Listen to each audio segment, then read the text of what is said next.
চট্টগ্রামের লাইফলাইন খ্যাত নদী কর্ণফুলী ২০১৬ সালে উচ্চ আদালতের রায় ছিল নদীর দুই তীরের সব অবৈধ স্থাপনা উচ্ছেদের। আদেশে ১০ বছর পেরিয়ে গেলেও দখলমুক্ত হয়নি কর্ণফুলী, ফলে দিনে দিনে সংকুচিত হচ্ছে নদীটির দুই পাশ। বিশ্লেষকরা বলছেন ২,০০০-এর বেশি অবৈধ স্থাপনায় সংকুচিত নদীটি বাঁচাতে দরকার কঠোর প্রশাসনিক এবং রাজনৈতিক উদ্যোগ।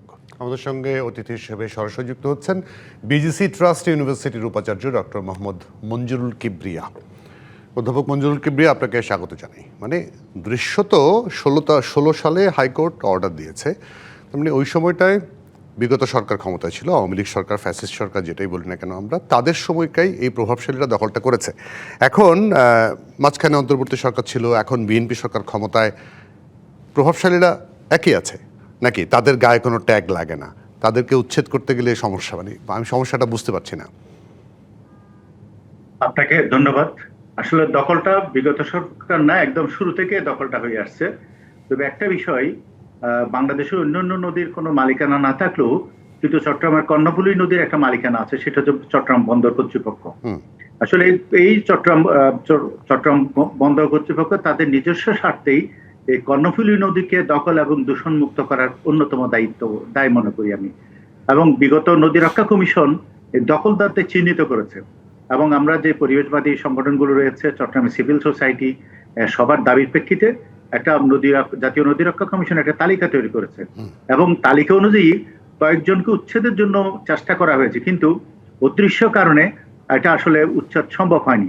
আমি আমাদের ইঞ্জিনিয়ার দেলোয়ার হোসেনের কথার সাথে বলতে চাই, এখানে শুধুমাত্র কোনো ব্যক্তি বিশেষ না, এখানে চট্টগ্রাম বন্দর কর্তৃপক্ষের কিছু অসাধু কর্মকর্তা রয়েছে, ইনভলভ রয়েছে, চট্টগ্রাম ভূমি বিভাগের কিছু কর্মকর্তা ইনভলভ রয়েছে, এবং আলাদা কিছু সিন্ডিকেট রয়েছে। যেমন কর্ণফুলী নদীর নতুন ব্রিজের নিচে যদি দেখা যায়, এখানে বিভিন্ন বাস্তুহারা সমিতি, হাবিজাবি কতগুলো সমিতির নাম দিয়ে তারা বিপুল এলাকা কিন্তু দখল করে আছে, বিশাল একটা রেসিডেন্সিয়াল দখল করে আছে। আবার বিভিন্ন ইন্ডাস্ট্রিগুলো রয়েছে, বিভিন্ন ইন্ডাস্ট্রি, শিপিং কোম্পানি, তারপরে কতগুলো পেপার মিল রয়েছে, অনেকগুলো ইন্ডাস্ট্রি, তারা কিন্তু এই কর্ণফুলী নদীকে অবৈধভাবে দখল করে আছে। ওরা কোনো না কোনো ভাবে, এবং কিছু এছাড়াও আছে কিছু প্রভাবশালী রাজনৈতিক ব্যক্তিত্ব এবং সরকারি কিছু প্রতিষ্ঠানও দখলের মধ্যে আছে, যেমন ইতিমধ্যে যে বোট ক্লাব বলা হয়েছে এবং আরো বিভিন্ন রকমের এই যে প্রাইভেট পোর্ট গুলো বলা হয়েছে, তারাও কিন্তু কর্ণফুলী নদীকে দখল করে বসে আছে। অর্থাৎ কর্ণফুলী নদীকে দখল করণে সেরকম কোনো চট্টগ্রামের নাই, কিন্তু উদ্দেশ্য কারণে এবং তাদের প্রভাবের কারণে চট্টগ্রাম জেলা প্রশাসন এবং অন্যান্য যে সংস্থাগুলো রয়েছে তারা কিন্তু অনেকটা অসহায়। ঈদ আসবে, সাথে ক্যাশব্যাকও আসবে। নিজের বা প্রিয়জনের জন্য কেনাকাটায় এবারও নগদ পেমেন্টে পাচ্ছেন দারুণ ক্যাশব্যাক। তাই যাই কিনুন, পেমেন্ট করুন নগদে। তারা শুরু করার পরও কিন্তু বিভিন্ন কারণে তারা এটা থেকে পিছিয়ে আসে, এবং এর মধ্যে রয়েছে হাইকোর্টের রায়, বিভিন্ন রকমের রিড করে তারা ওখানেও কিন্তু আইনের ম্যাপ ফেসে ফেলেও কিন্তু এই কর্ণফুলী নদীর, কিন্তু হাইকোর্ট তো ২০১৬ সালে যে রায়টা দিয়েছে যে এই দুই পাড় পরিষ্কার করতে হবে, অবৈধ দখল উচ্ছেদ করতে হবে, সেই রায় ধরেও তো এখন করা যায়, করার ইচ্ছা থাকলে করা যায়, কিন্তু করার ইচ্ছা থাকলে করা যায়। এটার জন্য দরকার রাজনৈতিক সদিচ্ছা। আমার মনে হয় নতুন সরকার আসছে, যদি রাজনৈতিক সদিচ্ছা নিয়ে আগায় এবং এটা কর্ণফুলী নদী দখল মুক্ত করা সম্ভব। কিন্তু এই যে দখলটা যে হাত বদল হয়ে যায় বলা হয়, আরেকটা বিষয় আপনাকে বলে রাখি, এটার জন্য যে সংস্থাটা এই তালিকা এবং এগুলোর জন্য করেছে জাতীয় নদী রক্ষা কমিশন, এই জাতীয় নদী রক্ষা কমিশন এখন কিন্তু অনেকটা নিষ্ক্রিয় প্রায়। তাদের এমন ভাবে করা হয়েছে, অর্থাৎ জাতীয় নদী রক্ষা কমিশন নামে যে একটা অর্গানাইজেশন আছে সরকারের, সেটাও আমরা অনেকটা ভুলে যেতে বসেছি।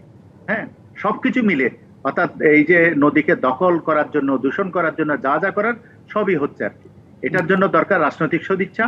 এবং এখন আপনি তো বললেন নদী রক্ষা কমিশনের আগে একজন চেয়ারম্যানের কথা আমরা জানি, যিনি কিনা ওই অবৈধ দখলদারদের লিস্ট করার কারণে তার চাকরিটাই খোয়াতে হয়েছে ৬ মাসের মধ্যে, তার চাকরিটাই চলে গেছিল। সেখানে কে কিভাবে, এই প্রভাবশালী তত্ত্ব আসলে কোনোভাবেই কাজে লাগছে না প্রভাবের কাছে। সেখানে আপনি যেটা বলছেন রাজনৈতিক সদিচ্ছাটা কতটুকু আসবে, কারণ হাত বদল হয়েছে। এখন আগে হয়তো একটা গ্রুপের সাথে ছিল ক্ষমতা বা দখল, এখন আরেকটা গ্রুপের হাতে, তো ঘুরে ফিরে তো একই অবস্থা হলো।